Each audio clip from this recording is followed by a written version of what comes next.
Many people think is worth fighting for, Senator Obama said, is the issue of immigration reform. There is one Republican hopeful rallying supporters around that issue while shelling out some pretty tough barbs against the president. Let's bring in Republican Congressman Tom Tancredo of Colorado, who joins me today on Capitol Hill. Congressman, good to see you. Thank you very much. Pleasure to be here. Let's talk about immigration and whether you think the Senate is moving toward an actual compromise. They have the compromise, but now is there a new compromise with Democratic leaders that you think will actually get this on the floor to be voted on? It looks that way. I mean, everything that we can tell up here, that another closed-door meeting has been held.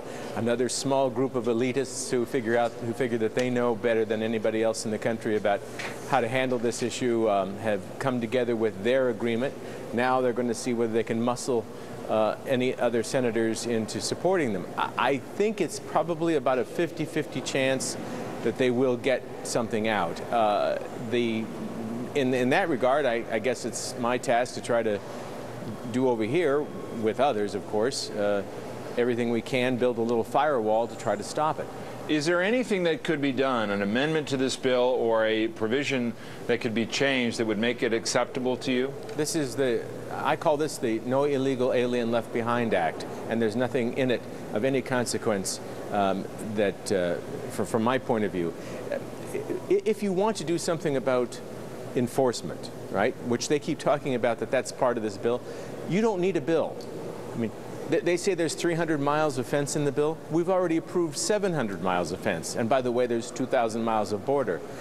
They talk about adding going to 18,000 border patrolmen from the present 15,000, something around there.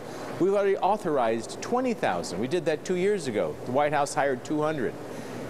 There is absolutely nothing you need to do in this bill, or I mean, at all, to tell you the truth, to actually enforce the law. You have to have the will to do so. All this bill is, all the Senate bill is an amnesty bill with a few little trinkets hung on there to make people think that it is something else having to do with enforcement. It's not. It's a pig.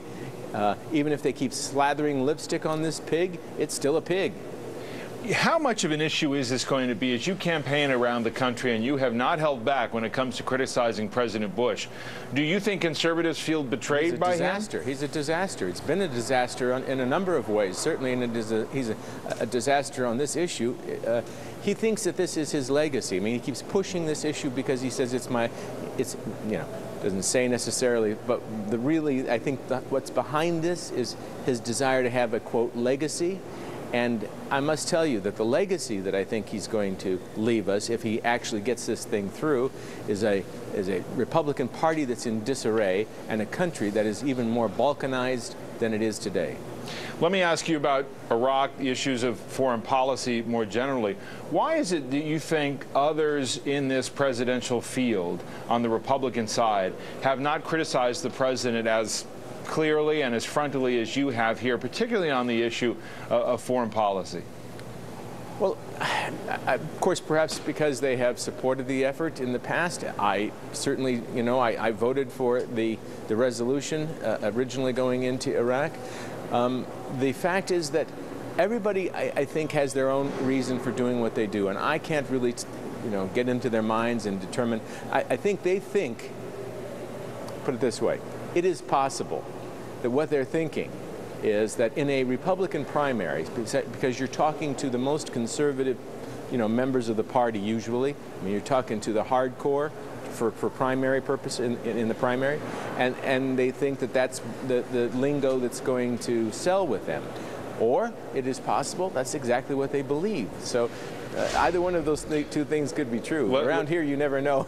Congressman, let me just ask you real quick about Iraq and David Petraeus, General Petraeus, who's going to be bringing a report to Congress in the fall. Clearly, the surge is not done, and it's not yielding the sort of results that some had anticipated. Yeah.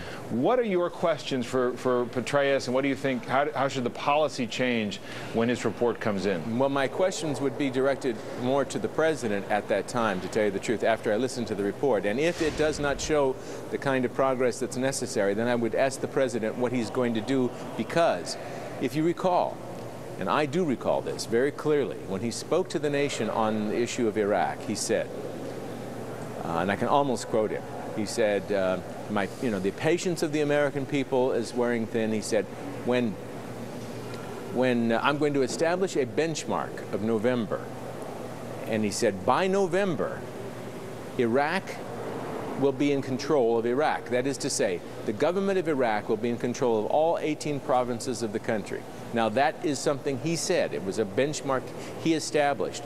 If this is not being met, and there's certainly some question as to whether we're going to be able to be there by November if things continue to go as they are, then what are his plans? Because I tell you, I think we have to disengage.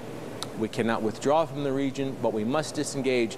We cannot be the police or the constabulary force in Iraq. It will not work, and Iraq's going to have to solve this on their own. It's going to be bloody, undeniably. It's bloody now. But the fact is that it's going to be their problem. We have to be in the region to deal with issues that develop there, especially al-Qaeda related, but we have to disengage. All right. Congressman and presidential candidate Tom Tancredo, thanks very much for joining.